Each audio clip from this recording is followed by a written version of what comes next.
Vatican ചതുരത്തിൽ നിന്ന് Prince അച്ഛൻ Shekinah ന്യൂസിനോട് ചേരുകയാണ്. അച്ഛാ, നാളെ നടക്കുന്ന വിശുദ്ധരാക്കപ്പെടുന്ന ഈ കാനനൈസേഷൻ ചടങ്ങിൻ്റെ ഒരുക്കങ്ങൾ എന്തൊക്കെയാണെന്നൊന്ന് വിശദീകരിക്കാവോ? നാളത്തെ ചടങ്ങുകൾ തീർച്ചയായിട്ടും ചരിത്രപരം എന്ന് പറയേണ്ടി വരും.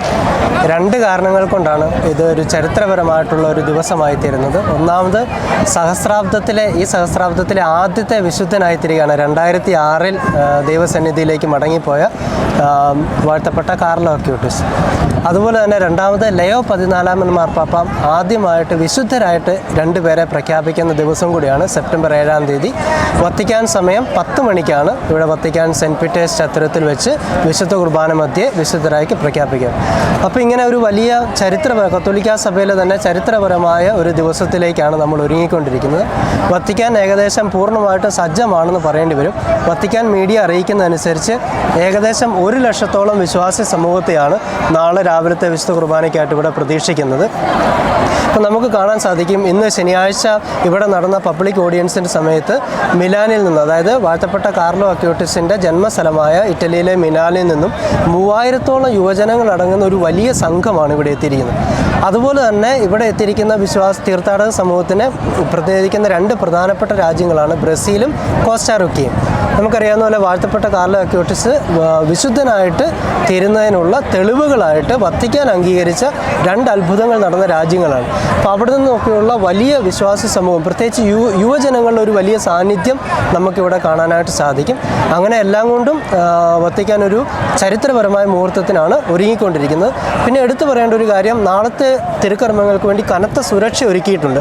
അത് പതിവില്ലാത്ത വിധത്തിലുള്ള സുരക്ഷ ഇവിടെ കാണാൻ സാധിക്കുന്നതിന് പിന്നിൽ കഴിഞ്ഞ 2-3 ദിവസങ്ങളായിട്ട്, ഒരു 3-4 ദിവസം മുന്നെയാണ് ഇവിടെ വെസ്റ്റ് ഏഷ്യയിൽ നിന്നുള്ള രാജ്യങ്ങളുടെ പ്രതിനിധികൾ ഇവിടെ വത്തിക്കാനിലെത്തി യുദ്ധവിരാമത്തിന് വേണ്ടിയിട്ടുള്ള ചർച്ചകളിൽ ലയോ 14 മാർപ്പാപ്പയും നടത്തിയത്.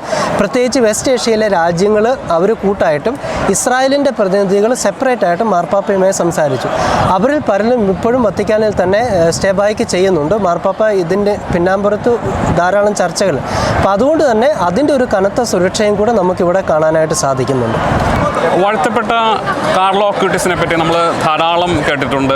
എന്നാൽ വാഴ്ത്തപ്പെട്ട നാളെ വിശുദ്ധനാക്കാൻ പോകുന്ന ഫ്രസാറ്റിയെക്കുറിച്ച് നമുക്ക് പലർക്കും അധിക കാര്യങ്ങൾ അറിയില്ല. വാഴ്ത്തപ്പെട്ട ഫ്രസാറ്റിയെക്കുറിച്ച് അച്ഛനൊന്ന് വിശദീകരിക്കാമോ? തീർച്ചയായിട്ടും. ഇറ്റലിയിലെ ടൂറിനിൽ 1901 ജനിച്ച വിശുദ്ധനാണ് വിശുദ്ധനാക്കപ്പെടാൻ പോകുന്ന വാഴ്ത്തപ്പെട്ട പിയർ ജോർജിയോ ഫ്രസാത്തി.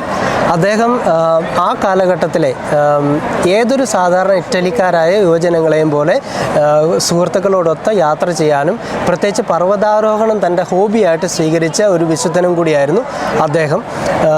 കത്തോലിക്കാ സഭയിലെ വിവിധ ഭക്ത സംഘടനകളിൽ പ്രവർത്തിച്ച പരിചയത്തിൻ്റെ വെളിച്ചത്തിൽ അദ്ദേഹത്തിന് തീർച്ചയായിട്ടും പാവങ്ങളോടുള്ളൊരു അനുകമ്പ അദ്ദേഹത്തിനുണ്ടായിരുന്നു. പ്രത്യേകിച്ച് വിൻസെൻ്റ് ഡി പോൾ സൊസൈറ്റി, അതുപോലെ തന്നെ ഡൊമിനിക്കൻ സഭയിലെ 3-ാം ഓർഡറിലെ അംഗമായിട്ട് അദ്ദേഹം മാറുകയുണ്ട്. അപ്പോൾ അങ്ങനെയൊക്കെ പാവങ്ങളോട് പ്രത്യേക അനുകമ്പ അദ്ദേഹത്തിനുണ്ടായിരുന്നു, ഒന്നാമത്തെ കാര്യം.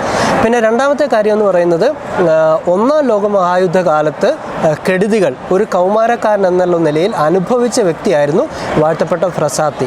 1-ാം ലോകമഹായുദ്ധ കാലത്ത് നമുക്കറിയാം, ഇറ്റലി വിജയിച്ച സഖ്യത്തിൽ അംഗമായിരുന്നെങ്കിലും യുദ്ധം വിജയിച്ചെങ്കിലും ജനങ്ങൾ പരാജയപ്പെട്ട ഒരു യുദ്ധമായിരുന്നു ഇറ്റലിയെ സംബന്ധിച്ച്.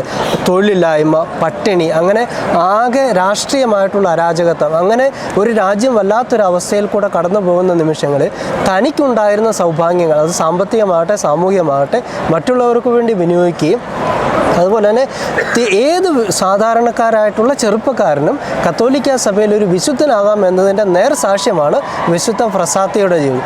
അദ്ദേഹം പർവ്വതാരോഹണ വേളയിൽ തൻ്റെ സുഹൃത്തുക്കളോട് പറഞ്ഞത് ഉന്നതങ്ങളിലേക്ക് കയറി സ്വർഗത്തിൽ എത്തിച്ചേരാമെന്നുള്ളതായിരുന്നു. പർവ്വതങ്ങളിലേക്ക് കയറി, നമുക്കറിയാം ബിബ്ലിക്കലായിട്ട് നോക്കിയാലും സഭാപരമായിട്ട് നോക്കിയാലും മലമുകൾ എന്ന് പറയുന്ന ദൈവസാന്നിധ്യത്തിൻ്റെ ഒരു അനുസ്മരണവും കൂടിയാണ്. അപ്പോൾ ദൈവത്തിൻ്റെ ചൈതന്യം അനുഭവിക്കുന്ന സ്ഥലങ്ങൾ കൂടിയാണ്. അപ്പോൾ അവിടേക്ക് പർവ്വതങ്ങളുടെ മുകളിലേക്ക് കയറി ചെന്ന് അവിടെ ഒന്നിച്ച് എത്തിച്ചേരുന്ന കൂട്ടുകാരുമായിട്ട് അവിടെ ഇരുന്ന് പ്രാർത്ഥിക്കുക. പിന്നെ നമുക്കറിയാം, പർവ്വതാരോഹണം എന്ന് പറയുന്നത് യൂറോപ്പിലെ യുവജനങ്ങളുടെ ഇടയിലെ ഒരു ഹരമാണ്. അത് നമുക്ക് സാധാരണ സ്റ്റാമിന പോരാ, നല്ലൊരു അത്ലറ്റിക് ബോഡി ആയിരിക്കും. അപ്പോൾ അതുകൊണ്ട് അങ്ങനെയുള്ള കഷ്ടപ്പാടുകൾ സഹിക്കാനും തയ്യാറായ ഒരു മാതൃകാ പുരുഷനാണ് വിശുദ്ധ വാഴ്ത്തപ്പെട്ട ഫ്രസാത്തി എന്ന് നമുക്ക് പറയേണ്ടി വരും.